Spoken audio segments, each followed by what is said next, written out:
y'all, it's Maddie. Welcome back to my channel. And as you can tell, I am wearing the same clothing because I'm filming all these videos during one day because I'm going to be having a busy weekend and a busy week coming up, and you all understand why. But this is part number 2 of my metabolism series, where I'm going to be talking about how different biomolecules happen to be broken down into energy by our bodies and how our body can utilize these biomolecules for energy.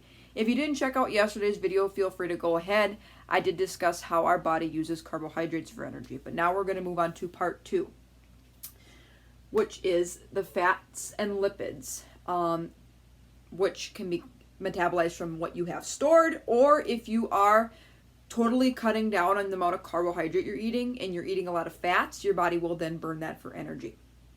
This is the second source that your body will use for energy. First thing it's going to want to use is there any carbohydrates to use up, and then the next source will be fat. And your ultimate goal, remember, is to get ATP from all these molecules through this process so that it can be used for energy. ATP, by the way, if you want to know what that stands for adenosine triphosphate. Very fancy long term, but if you're curious, that's the energy our body and our cells use, and that our mitochondria use to power our cells. The mitochondria is the part in the cells that keeps them going, kind of keeps them able to do their job and keep our organs up to date, because our organs are made up of cells. So we're going to talk about fats and lipids. So first of all, there's 2 different main kinds of fats, like what they look like. So first of all, they're in these fatty acid chains, and this is what they look like. Now, you may have heard of this or seen this on nutritional labels. There are saturated fats and unsaturated fats. Now, the crazy thing is the only difference in between these, and I was like starstruck to learn about this, is that saturated fats, all it is you see these chains of carbons. Wherever I have this point, these little points and these little peaks and valleys here are carbon atoms. All these carbon atoms are saturated with hydrogen, meaning that they're all surrounded by hydrogens on each of their bonds. Unsaturated fats are very similar, but you can see these 2 little tick marks. Now you're thinking, Maddie, what do those 2 little tick marks mean? They look identical. These 2 molecules you drew just look identical. No, they're not. This is double bonded places where these carbon atoms are double bonded. So instead of them having hydrogens surrounding them completely, hydrogens are then removed, and in place of a hydrogen, there's a double bond, making them unsaturated fats. Now, there's been studies and research done showing that unsaturated fats are healthier than saturated fats. Theoretically speaking, because of the way that they're arranged, it actually makes it harder for them to stack on top of one another. And if they can't stack on top of one another, that means that they can't clog your arteries and your vessels in your heart and in your body as easily. So that's why they say unsaturated fats are truly the healthiest way to go, because when they stack on top of one another, because they have them double bonds, they can't sit on top of one another like a stack of books. Whereas these don't have any type of double bond to them, so they can just stack up and up and up and up and up, and it actually can clog your arteries, clog your blood vessels, cause oxygen and nutrient deprivation, and lead to a heart attack. Or another word for a heart attack, if you want to get all sciencey, is myocardial infarction, or an MI. So that's why they say unsaturated fats are healthier to consume. Now, there's 2 different kinds of unsaturated fats. There's poly and monounsaturated fats. All that means is how many bonds does it have. This would be considered a polyunsaturated fat because this fatty acid chain has 2 bonds. Now, if I were to take one of these and remove it, this would be considered a monounsaturated fat because there's only 1 double bond present in the whole entire chain. So, I don't know how accurate the research is now, but they're starting to find out that it's more the amount of refined sugars that you're eating that contributes to your heart health and your cholesterol health and the buildup in your vessels, more than it is the actual fats you consume. Because the fats, like I said, isn't what makes you fat. It's the amount of carbohydrate that you're eating, because when your body does not need excess energy, it's going to store the carbohydrates away as glycogen. So fats are a great source of energy. They do digest fairly slow, so be careful of that if you're a type 1 diabetic and you incorporate a lot of heavy fats with carbohydrates or by themselves. It is going to take longer for them to digest. So you may need less insulin to cover for them, or you're going to need insulin after they're digested, or slower or more slowly. because your body has to go through a little more of a process to break down these fatty acid chains, because as you can tell, they're very long and they can go on and on and on and on for carbons and carbons and carbons and carbons galore. This is just a shortened version just to kind of show you guys. So saturated fats, foods that have saturated fats, a lot of dairy products. The first thing I think of when I think of saturated fats is like butters and baked goods, because typically you're going to see a lot of like butter products used in those. Unsaturated fats are your so-called healthier fats. Those are found in things like nuts and seeds and avocados, where you're going to get a lot of calories and you're going to have a lot of fat, but the fat itself is unsaturated, meaning that there's a lot of complex double bonds that your body has to break down and get them for energy.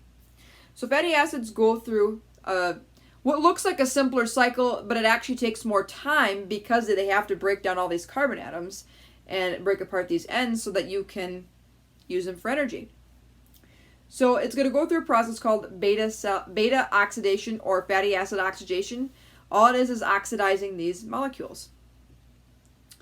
If your body wants to generate fat to store away for energy, it will go through a process called lipogenesis. But here from beta cell oxidation, you're going to go down and make it into acetyl-CoA. From acetyl-CoA, we're going to go to the citric acid cycle. And from the citric acid cycle, we're going to go to the electron transport chain. And at that point, we're going to get ATP. Now, keep in mind, a byproduct of this is your lovely, lovely ketones.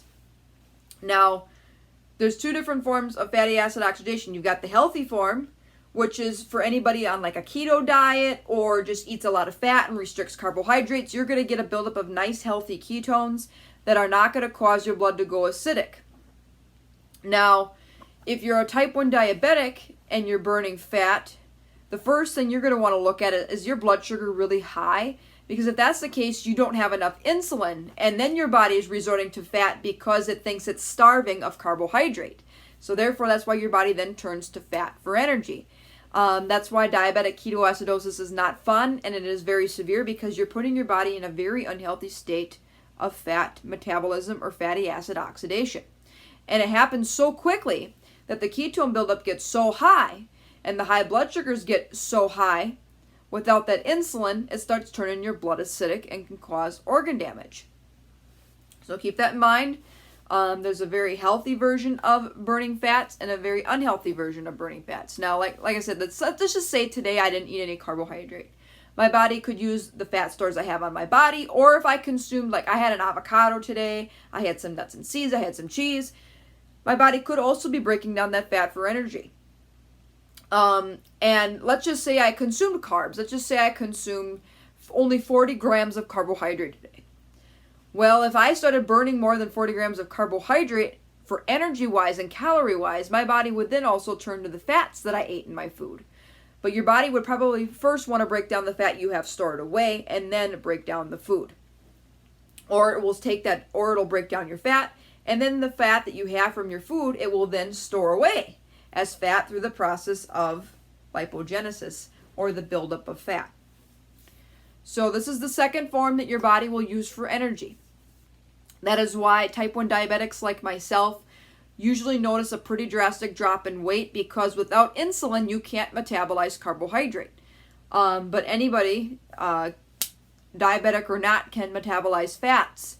Unfortunately, because type 1 diabetes comes on super quick and there's no insulin to take care of the carbohydrate, your body thinks it's starving and therefore will turn to your fat stores for energy, and it happens so quick, it turns your blood acidic. So just keep that in mind.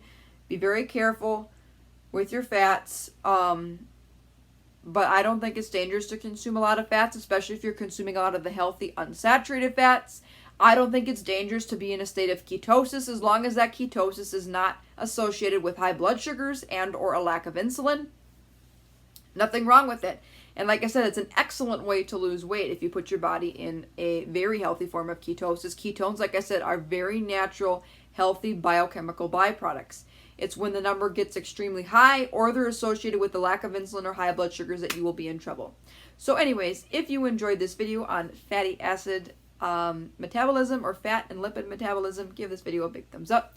If feel free to hit that subscribe button down below. I post videos every single week about diabetes plus more. Stay tuned tomorrow when we're going to finish the last part in this series, part 3 of metabolism, where we're going to look at proteins. So until tomorrow, for the next video, take care, God bless, be kind, spread positivity, and be thankful. Bye, everyone.